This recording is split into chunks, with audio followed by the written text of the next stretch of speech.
hope that everyone would pray for me this morning.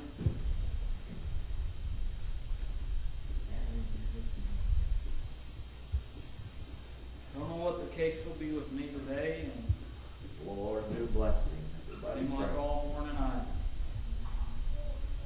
tried to read a little here and a little there, and seemed like I just couldn't find what direction that I felt confident in going in. And I would just hope that for what time that I stand up here before you, that I could get my thoughts and what I think would be right out of the way, and that I would allow the Lord to come in and speak a little bit and use me. It seemed like so many things went through my mind. And you know, one time I was probably in the church just a year or two, and found ourselves over at Brother Chris's house one evening. And we all began to speak, and we all began to talk and discuss the Bible, and something had come up just a little bit before that, and I looked over and I said, I said, the Lord, He can't tempt me to go rob a bank. Or I said, Satan can't tempt me to rob a bank. I wouldn't do that. He can't tempt me here, and he can't tempt me. And I listed something else, Brother Darrell. I said, he has no control over that right there. And Brother Chris, he looked at me and he said, Mike, you've said this. He said, and I just want you to think about something. He said, you said that Satan can't tempt you to go rob a bank. He said, but what if you lost every dollar that you had tomorrow? He said, and you got that wife sitting over there, and you got your little baby over there. He said, then what? He said, I just want you to think about these things. He said, so if you said Satan can't tempt you, but then if you haven't experienced any of that, Brother Chad, and it made me so mad. I thought every time I try to make a point, Brother Chris has to go and has to speak a little bit of wisdom, and he has to just take every thought that I had and turn it upside down, Brother Chad. And as you begin to speak there, and I begin to think about that, and time and wisdom will change you a little bit. They'll put a little bit of perspective over time and teach you a few things. I got a puppo sitting over here, and I would never tell you that he was one of a whole lot of words when I was growing up on him. I always remember sitting around and talking to you a whole lot, but puppo, he didn't have a whole lot to always say. It was always Mama who had a whole lot to say, but a few things he spoke to me that would never leave me, that Barry would come with a whole lot of power, Brother Darrell, that sometimes it doesn't take a lot of words today. It doesn't take a great multitude, Brother Chad, but a little bit of wisdom, Brother Chad, will go a long way sometime. And I don't always know what the case will be, but I begin to sit over there and I begin to think to myself, just how blessed that I am to be able to feel that the Lord, that He is mine and that I am His. And Brother Chad, what a comfort that is, that I can just sit there and I can begin to talk to Him a little bit, and I can know that He's right there with me, Brother Joe. And sometimes we don't even think about the small things. Sometimes we can get our mind taken off of things, but every once in a while when we begin to put them in perspective and how great that God is, and if you're sitting here today and you don't quite understand just that feeling that I talk about, then you need to be talking to the Lord a little bit more. And I don't know just what way maybe that I'll go today and just where I'll end up, Brother Chad, but I thank God today that He's always with me, that I can sit there in awe of thinking that I have a God that loves me unconditionally, and no matter just what the circumstance or whatever's going on in my life. The one thing that I know that I've never been able to get Him away from me, that He's always right there, Brother Thomas, and He's always willing today, Puppo, that God, He's not slack concerning any promise that He has made, brother, and He's not slack concerning His love, Brother Chad. Amen. But God, He is the best thing that's ever happened to me, and I began to read a little bit this morning, and I began to think about, and I can't quite remember, but I've been reading a little bit, and maybe it was Brother Benny or it was a visiting preacher began to come over, and he began to preach about Job one day, and it stayed with me, and I began to study a little bit, and I began to think about him today, Brother Chad, and Job, a man. It said that God, He looked down, He said that there was no other man like this.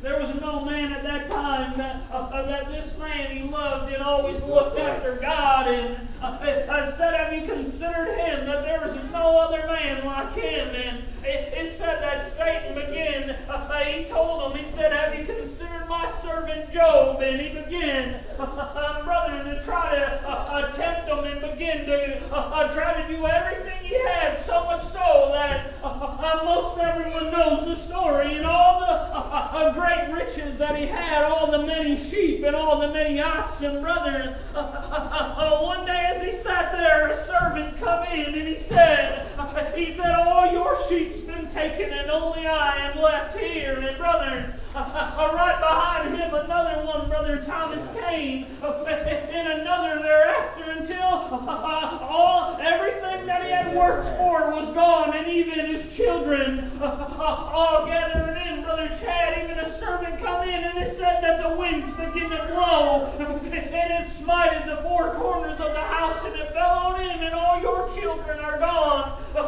except I am the only one who's made it, brother. And you know, Job, he looked at him, and it said that he tore his clothes right there, and he began to get down on the floor. Yeah. And begin to tell him, naked came I into the world, and naked I'm going to go out.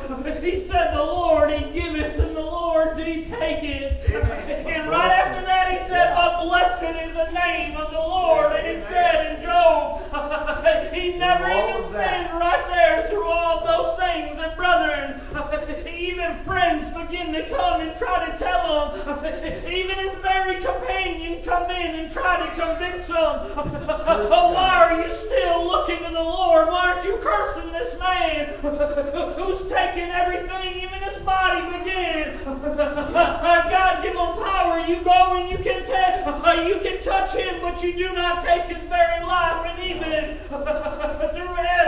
through all the pain, brother, and he never looked against God. And a long time ago, brother, and I used to look at the church, and I used to look at the house of God, and I used to think, Brother Chad, when the Lord, He would come and He would knock upon my heart, and He would begin to call me. You know, I had watched you come into the church, and I had watched my brother and my sister.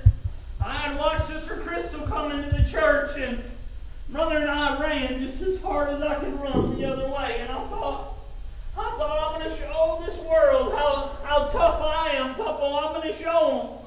I wanted to prove to everybody, you know, pride, it will eat you alive. It will tear you down, Papa. And my pride thought I need to show them. Whatever they do, I thought I'm going to go out and I'm going to do it bigger, so that when anyone would think about my name, they would think about how tough and how mean, or maybe how big that I was, Brother Chad. But through all of that, through all my running, the Lord, He never forgot me.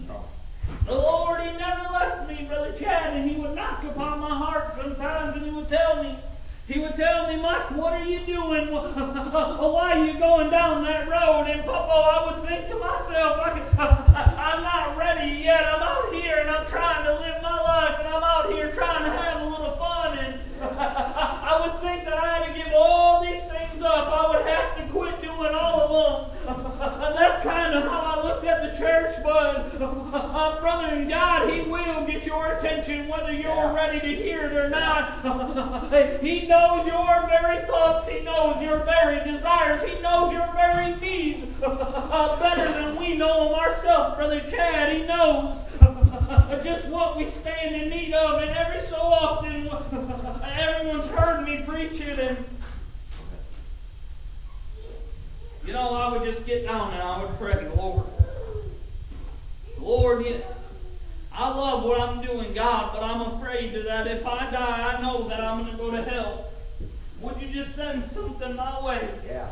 Would you just send something to change me? And you know, I found out that I was going to be a father, and I began to stop and I began to think for once in my life, not about what I wanted, and I began to think about someone else, and I thought that I loved my family. I would have swore up and down, Daryl, how much that I loved my family. Sure. And how that I would do anything for them. But Brother Chad, I began to realize, I began to think about it for the first time, and I thought, well, how come I only love them after Mike's happy? How come I only go to them after I've done what I want to do? That's what I realized later on, looking down the road. For the first time, I began to think, well, what should I do? I begin to think, well, here, I don't even know if I can take care of myself, and how am I going to take care of a little child? And I don't even know where I'll be sleeping next week, whether I'll have a home to sleep in, or whether I'll be staying over here, over there, if I'll get stuck with nowhere to stay. And brother and Shirley, I can't live like this. And the Lord began to speak to me again, and the thought came to my mind, what's the best thing that I could ever think of? Brother Chad, it wasn't any sermons that I had heard. It wasn't anything, it wasn't any great message that the preacher began to preach, but it was just as being a young boy. And all the different churches I was drugged to, and everywhere that we were taking, Brother Chad, and all the times that we'd play out, maybe at Little Zion and jump the fence a little bit, trying to get some apples, or maybe having a little apple fight, trying to jump back before someone caught us, or maybe playing out in a creek somewhere thinking, I hope that I'm not the one who falls in today and gets in trouble. And Papa, it was all these little things that never left me. And all those things. And I thought, well, Lord, I hear you loud and clear. I'm going to go back out to the church, and I'm going to go back out there. And I began to go back out to the church, and I began to listen to the preachers in the love that I felt out there. And I began to go back home, and I began to think, Lord, I hear you a little bit. And I began to think, well, Lord, I quit doing this. And brother, slowly I started to strip little things from myself, the things that I thought would get me closer to God. And you know, sometimes it's easier for a wild man to get cleaned up because his evidence is all over him. At least that's how it kind of seemed. Papa, it was pretty easy. Quit doing this bad thing and quit doing that bad thing. And slowly, I began to take every little thing away, Brother Chad, and I began to strip myself down from everything that I thought was keeping me from the Lord. And the Lord, He was always right there with me, speaking, leading me and guiding me just a little bit. Every time that I would have me a little thought, I'd be in a little bit of prayer in my room. God He would begin to speak to me one more time, and He would begin to lead me. Brother Chad, and slowly but surely, everything that I thought that I needed to give up naturally, so I gave up. But yet it still was something missing in my life, something that I was withholding until I had nothing else. And I began to tell Him, Lord, I've quit doing all these things, and I've got nothing else. And I said, Lord, whatever you want me to do, I'll do it. I'll strip it down, and wherever you tell me to go, that's where I'm going to go. Brother Chad, and what I found is that all these things that I thought I was trying to give up for Him, He was only looking for that one thing. He was looking for a little obedience. He was looking for that unconditional surrendering, I guess, of everything naturally so. And I thought every time that I would pray, one scripture kept haunting me through the whole thing. Deny thyself. Deny thyself. It seemed like every time I opened my Bible, deny thyself kept appearing on the pages, Brother Elisha. You know, Job, he lost everything that he had. Yeah, he did. Everyone that he knew had turned on him. And it said that he always looked to the Lord. And it said that and at the end of that book, it said the latter half of Job's life, he had more than he ever had at the beginning there. Yes, he did. I don't understand all of God's ways. I don't understand everything why things happen to us, but the one thing that I know is that God is always right there for me. And He's always right there for you. And it's not It's not a matter of always just what we had and everything else. It's a matter of just looking to the Lord today. And knowing that the Lord, He's always going to be there through everything in my life. I would look and I don't even quite know how to explain it, but through all the bad things that I've done, and all the things when I ran away, the things that I would do to get money or anything, I can't even say 100% if I would want to change it, because God has blessed me so much so